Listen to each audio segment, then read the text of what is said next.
राधे राधे, हरे कृष्णा। कैसे हो आप सभी लोग? आशा करती हूँ आप सभी परम मंगल में होगे, स्वस्थ होगे, अच्छे होगे।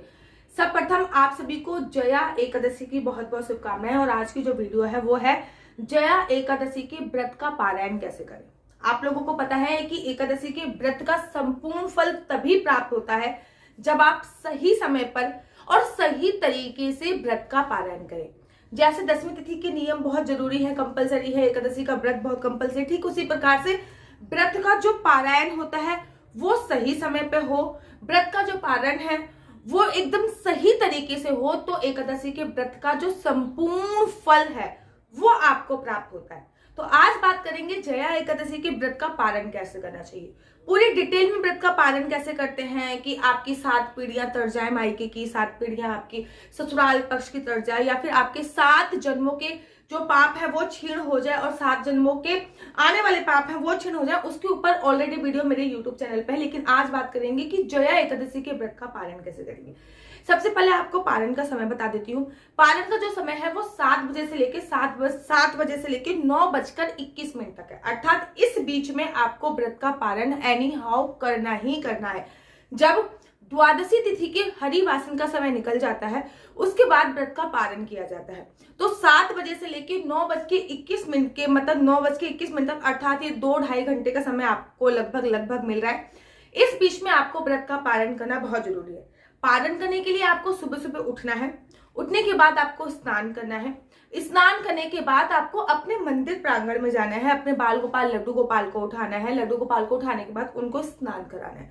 स्नान कराने के बाद तो पूरी विधि विधान से जैसे पूजा होती है ना, वैसे आपने पूजा पाठ करनी है। लड्डू गोपाल को दूध का भोग देना है और साथ ही के साथ आपको चावल, खिचड़ी, पोहा, ठीक है ना, मतलब चावल से संबंधित खीर, कोई भी चीज किचन में अपनी रख देनी है और वो बना लेनी है। आप तो नमकीन चावल बना सकते हो, ठीक है ना, खीर बना सकते हो, पोहा बना सकते हो, अर्थात दाल चावल बना सकते हो। कोई भी ऐसी चीज जिसमें चावल का उपयोग किया हो वो आपको बनाना ही बनाना है। उसके बाद लड्डू गोपाल को वो खाने के लिए देनी है। अब आपका व्रत खोलने का समय आ गया है।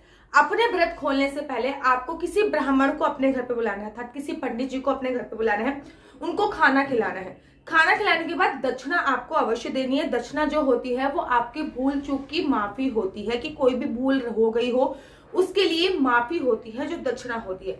अगर पंडित जी नहीं आ सकते तो आप एक कुंवारी कन्या को बुला सकते हो, उनको चावल खिलाइए, ठीक है, उनको खीर पूरी जो भी आपके घर पे चावल के साथ साथ जो भी चीजें बनी है बिना लहसुन प्याज वाली वो खिलाइए, उनको दक्षिणा दीजिए। अगर कोई भी खाने वाला आपके घर पे नहीं आ सकता है तो आप गौ माता के पास चले जाइए, उनको जाके आपको खिलाइए।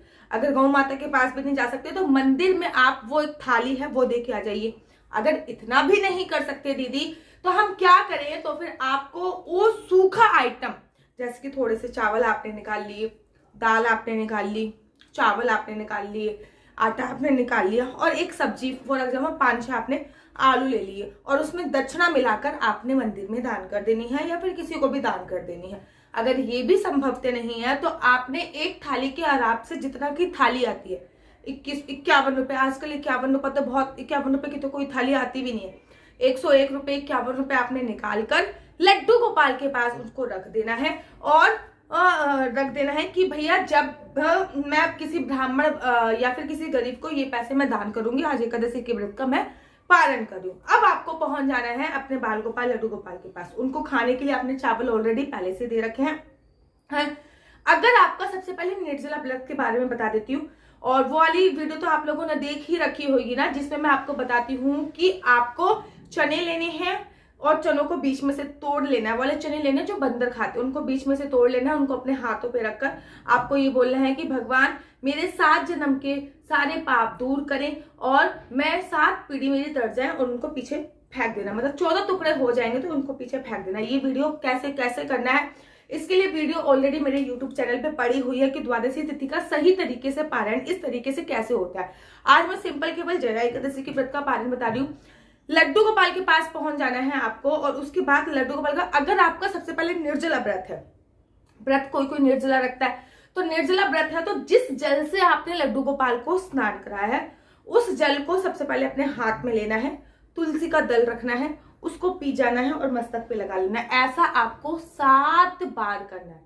ध्यान रखिए, थोड़ा सा जल लीजिए तुलसी का पत्तर तो एक बार ही ले सकते हैं। जल लीजिए, तुलसी का पत्तर लीजिए, उसको पी जाइए। तुलसी का पत्तर जो होता है वो आपको सटक जाना है, चबाने नहीं होता उसको, सटक जाना है।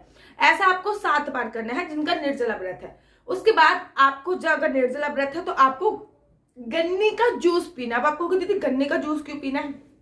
क्योंकि जया एकादशी पे गन्ने का भोग लगाने पर आपको हाथी की योनि नहीं मिलती है। ठीक इसी प्रकार से अगर आपका निर्जला व्रत होगा तो आपने गन्ने का भोग तो भगवान को लगाया होगा लेकिन खुद सेवन नहीं किया होगा।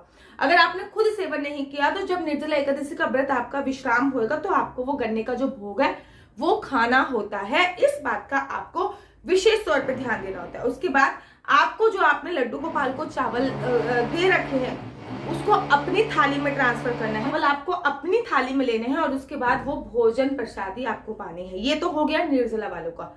अब जिन्होंने निर्जला व्रत नहीं रखा, फलाहार से व्रत रखा, उनको क्या करना है? जिन्होंने फलाहार से भी व्रत रखा है उनको भी लड्डू गोपाल के जो जल है वो 7 बार सेवन करने के बाद चावल खा के ही व्रत का विश्राम करना है। हाँ, आप जो गन्ने का जूस है वो नहीं पिएंगे क्योंकि आपने पहले ही जया एकादशी वाले दिन वो पी लिया है। तो इस प्रकार से आपको अपने व्रत का जो है वो विश्राम करना होता है।